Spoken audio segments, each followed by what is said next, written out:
नमस्कार, मैं हूं पुण्य प्रसून वाजपेयी। दस्तक में आपका स्वागत है। दस्तक में बात आज लव जिहाद की नहीं होगी। दस्तक में बात आज महाराष्ट्र के चुनाव के मद्देनजर जो भी विश्लेषण हो रहे हैं उससे इतर होगी और बात होगी दरअसल इस देश का जमीनी सच क्या है। जमीनी सच का मतलब यह है कि एक तरफ सरकार नीतियां बनाती है, लेकिन इस देश की वास्तविक स्थिति है क्या? यह सवाल बार बार नहीं, महात्मा गांधी के दौर से ही उठते आया है। समाज लोभी है। सरकारों को कहीं ना कहीं किसी ना किसी रूप में नेता मंत्री सबको बहुत कुछ चाहिए सिर्फ अपने लिए। इन सब के बीच देश कहाँ मायने रखता है? दो तस्वीरें देखिए, इसके जरिए आप समझ पाएंगे।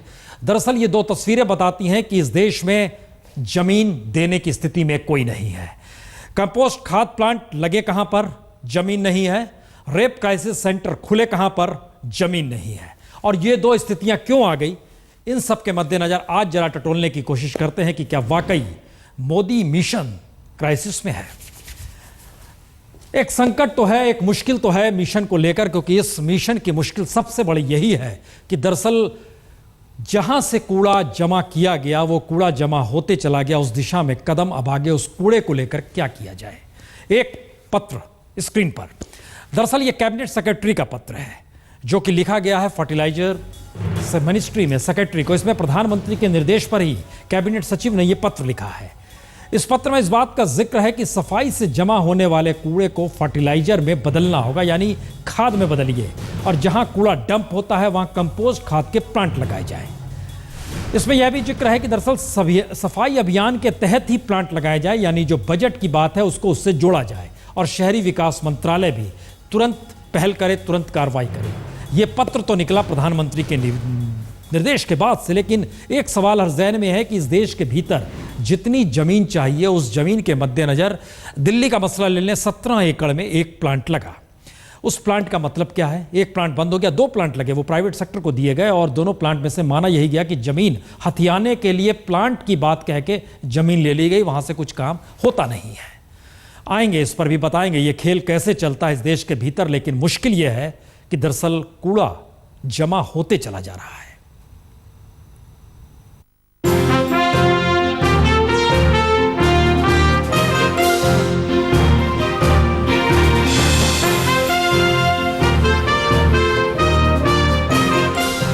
देश में सड़कों पर झाड़ू लगाने का अभियान क्या शुरू हुआ कि शहर में जगह जगह कूड़े के ढेर बनने लगे। तो क्या प्रधानमंत्री मोदी के सफाई अभियान ने एक नई मुसीबत इस दौर में पैदा कर दी है? असल में मुसीबत प्लानिंग न होने की वजह से है, और पहली बार सरकार समझ रही है कि सफाई से जमा कूड़े को निपटने की कोई व्यवस्था नहीं की गई तो फिर सफाई करना ही गले की हड्डी बन जाएगी।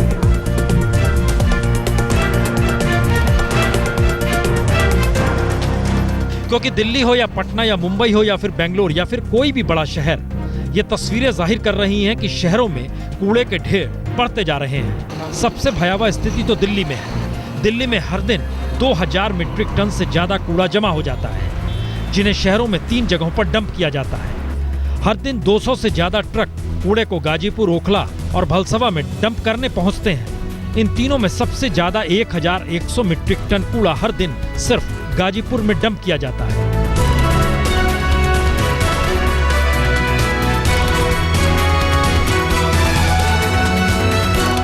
तो एक तरफ कंक्रीट का जंगल बढ़ रहा है और दूसरी तरफ कचरे और कूड़े का पहाड़। पूर्वी दिल्ली के गाजीपुर इलाके का यह सबसे बड़ा डंप यार्ड है। आज तक ने जब यहां पहुंचकर तहकीकात की तो पता चला कि 2 अक्टूबर के बाद से, यानी प्रधानमंत्री के सफाई अभियान के बाद से, यहां कूड़ा गाड़ियों की आमद तेजी से बढ़ी है। खत्ता भरा पड़ा है, ओवर हो चुका है, इसकी जगह मिल नहीं रही कहीं, इसलिए अभी यहीं डल रहा है। गाड़ी 700-800 गाड़ी डेली आती है। अच्छा, कूड़े डालने के लिए जगह बहुत कम होती जा रही है। गाड़ी जो डेली 500-600 आती जा रही है सर।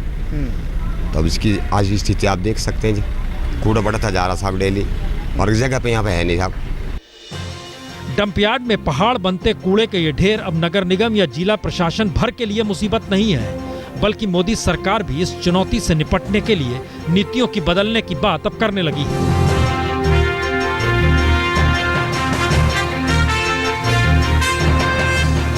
कैबिनेट सचिव की चिट्ठी ने यह सवाल खड़े कर दिए हैं कि सुप्रीम कोर्ट इससे पहले लगातार डंप कूड़े को खाद में बदलने के लिए कहता रहा, लेकिन कभी मनमोहन सरकार ने इस दिशा में कोई बड़ा निर्णय नहीं लिया।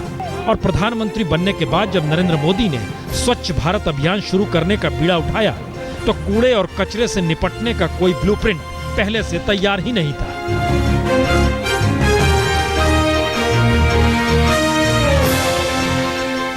यानी देश के लिए जितना जरूरी स्वच्छ भारत अभियान है उतना ही जरूरी बढ़ते कूड़े का निपटारा भी है।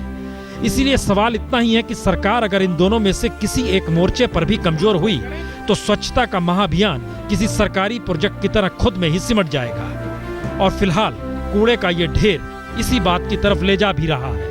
अक्षय सिंह के साथ दीपक शर्मा, दिल्ली, आज तक।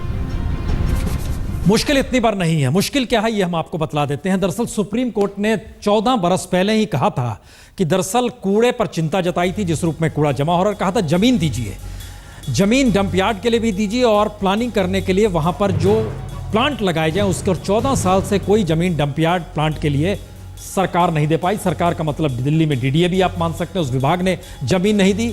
इन सब के बीच कम से कम 650 एकड़ की जमीन सिर्फ दिल्ली में चाहिए। देश भर में 2000 एकड़ कौन जमीन देगा, कहां से जमीन आएगी? किसी राज्य सरकार ने हिम्मत नहीं जुटाई। रिसाइकलिंग को लेकर सरकार के पास कोई योजना इस दौर में आई ही नहीं निकल कर। वो क्या करे, कैसे करे?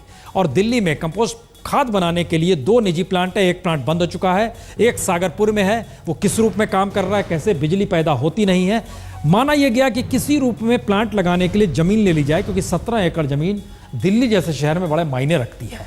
तो ऐसे में योजना कोई भी बताई जाए और वो किसी रूप में आए। संयोग से यह कांग्रेस के एक नेता के पास की जमीन है जिसके पास प्लांट लगा हुआ है। बहरहाल इन सब से अतर विशेषज्ञों की क्या राय है, मुश्किल क्या है, जरा ये भी सुन लीजिए। डंप यार्ड कोई सोल्यूशन नहीं है, ये तो आप प्लीज समझ जाइए। 3 चीजें हैं, 3 पिलर्स हमको चाहिए।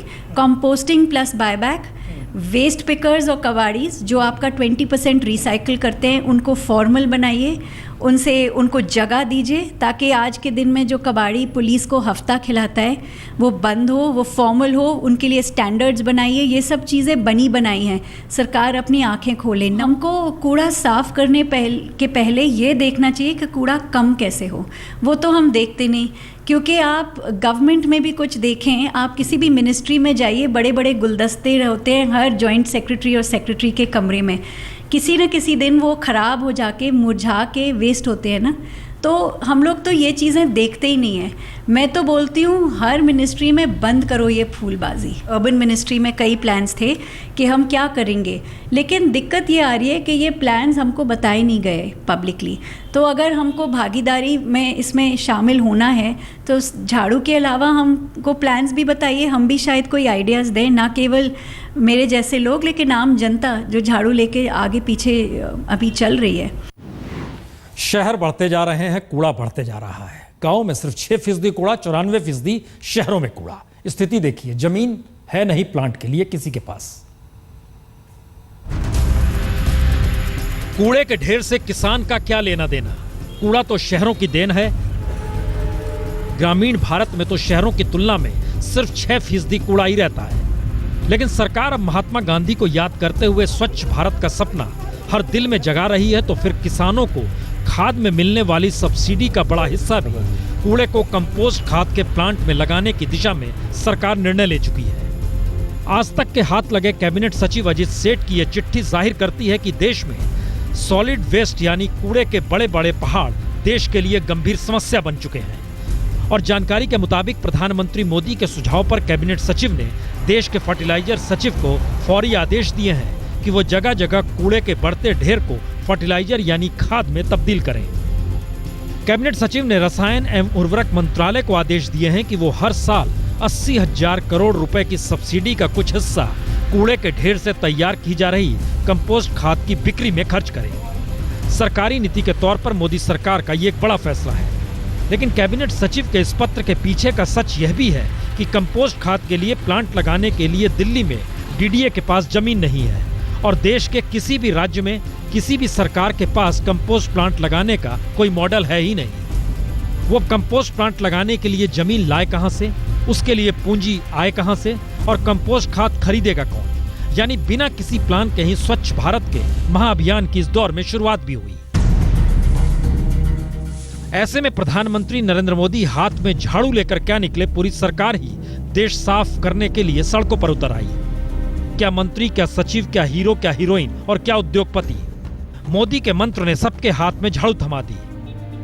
और तो और मोदी के स्वच्छ भारत का असर यह भी रहा कि दिल्ली में झाड़ू के निशान पर हुकूमत पाए केजरीवाल को भी झाड़ू हाथ से लेकर घर से निकलना पड़ा। बहरहाल मोदी की झाड़ू अब मोदी सरकार के लिए मुसीबत बनती दिख रही है। दरअसल गली गली और शहर शहर में जो कूड़ा अब से पहले ज्यादा डंप हो रहा है, वो सरकार के लिए सिरदर्द हो चुका है। एक तरफ देश में स्वच्छ भारत की झाड़ू चल रही है और दूसरी तरफ शहर में कूड़े के पहाड़ बड़े होते जा रहे हैं। कूड़े के ये बड़े होते पहाड़ ही अब सरकार के लिए सबसे बड़ी चुनौती है। शायद इसीलिए देश के कैबिनेट सचिव को अब हरकत में आना पड़ा है। स्वच्छ भारत देश के लिए जरूरी है, लेकिन पहाड़ बनते कूड़े के डंपयार्ड से निपटना उससे भी बड़ी जरूरत है। और इस बड़ी चुनौती से निपटने के लिए भारत सरकार के कैबिनेट सचिव ने पिछले कुछ दिनों में न सिर्फ पत्र लिखे हैं, बल्कि ताबड़तोड़ बैठकें भी शुरू की है। और खुद प्रधानमंत्री की शिरकत जल्द ही असर दिखा दे तो वाकई महात्मा गांधी का सपना पूरा होगा। अक्षय सिंह के साथ दीपक शर्मा, दिल्ली आज तक। मसला इस देश के सामने विजन क्या रखा जाए, मिशन क्या बनाया जाए, सरकारों के पास जमीन है ही नहीं। सवाल सिर्फ सफाई अभियान का नहीं है, सफाई के साथ साथ रेप क्राइसिस सेंटर सरकार चाहती है वो सेंटर बनाया जाए, जमीन देने को कोई तैयार नहीं।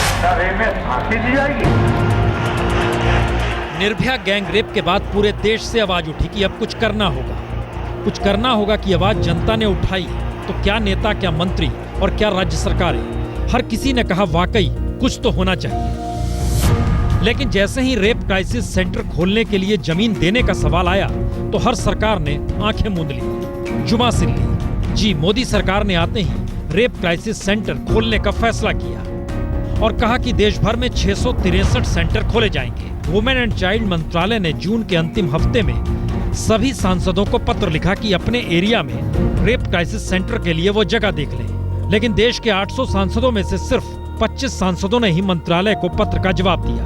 और उसके बाद मंत्रालय ने सभी राज्यों के मुख्यमंत्रियों को 3 बार खत लिखा, पर देश के 25 राज्यों के सीएम ने अभी तक ना तो कोई जवाब दिया और न ही इस पर कोई प्रतिक्रिया दी। ज़्यादातर जो राज्य सरकारें हैं वो कितनी संवेदनशील हैं महिलाओं के प्रति, जो अपने बढ़ते हुए अपराध हैं उनके प्रति, ये उनकी कार्यशैली से सामने आता है। तो इसमें जितनी तत्परता से, जितनी जल्दी से वो लोग लैंड देंगे, जितनी जल्दी इस स्कीम को अपनाएंगे, मैं समझती हूँ कि हमारे देश के लिए बहुत अच्छा होगा। दरअसल सरकार चाहती है कि राज्य सरकारों को जल्द ही रेप सेंटर के लिए जगह मुहैया करानी चाहिए।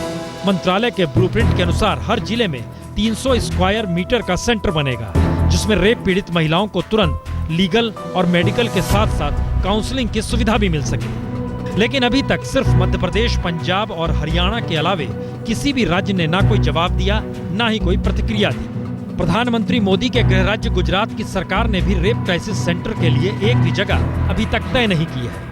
मैं कहूँगा जितने भी राज्य हैं सबको इसमें एक कदम आगे बढ़ना चाहिए। अगर आप ईमानदारी से करना चाहते हैं, हर पुलिस स्टेशन के अंदर एक अलहदा से सेल बना दीजिए। उस सेल के अंदर ऐसे लोगों को बिठाइए कि कोई भी अप्रोच कर सके। निर्भया गैंगरेप के बाद पूरे देश में आवाज़ उठी थी कि रेप मामलों पर सरकार को सख्त कदम उठाने चाहिए, लेकिन जब कुछ करने की बात आई तो सभी मुख्यमंत्री हाथ पर हाथ रखकर बैठे हैं। इन सबके बीच वित्त मंत्री अरुण जेटली ने रेप सेंटर के लिए फंड का ऐलान भी किया, लेकिन राज्य सरकारों के उदासीन रवैये से अभी तक ये सब कुछ ठंडे बस्ते में है। कुछ फैसले समाज के भले के लिए होते हैं, ना कि राजनीतिक नफे नुकसान के लिए। कैमरामैन अशोक भनोट के साथ हिमांशु मिश्रा, दिल्ली आज तक। महाराष्ट्र में प्रचार थम गया। प्रधानमंत्री मोदी ने वहां पर 27 सभाएं की, लेकिन जिस तरीके से आरोप प्रत्यारोप, उसमें मोदी वर्सेस ऑल की स्थिति महाराष्ट्र की सियासत में आ गई है। छोटे छोटे हिस्से सुनिए, समझ जाइएगा। निगाहें कहां, निशाना कहां। भाई भतीजा, बाप बेटा, बस बांटते रहो, लूटते रहो, खाते रहो, और इसके सिवाय महाराष्ट्र में आपको कोई अच्छी खबर नहीं मिलेगी भाइयों। चाचा केंद्र में मंत्री हैं तो भतीजा यहां डिप्टी सीएम है। एक ही परिवार, यही उन्हीं के कारनामे। क्या ये लोकतंत्र है क्या? भाइयों बहनों, महाराष्ट्र को ये परिवारवादी सामंतशाही से भी बचाने की जरूरत है। लहर अगर है तो इतनी सभा की जरूरत क्या है? पता नहीं मुझे, वो मुझसे पूछे।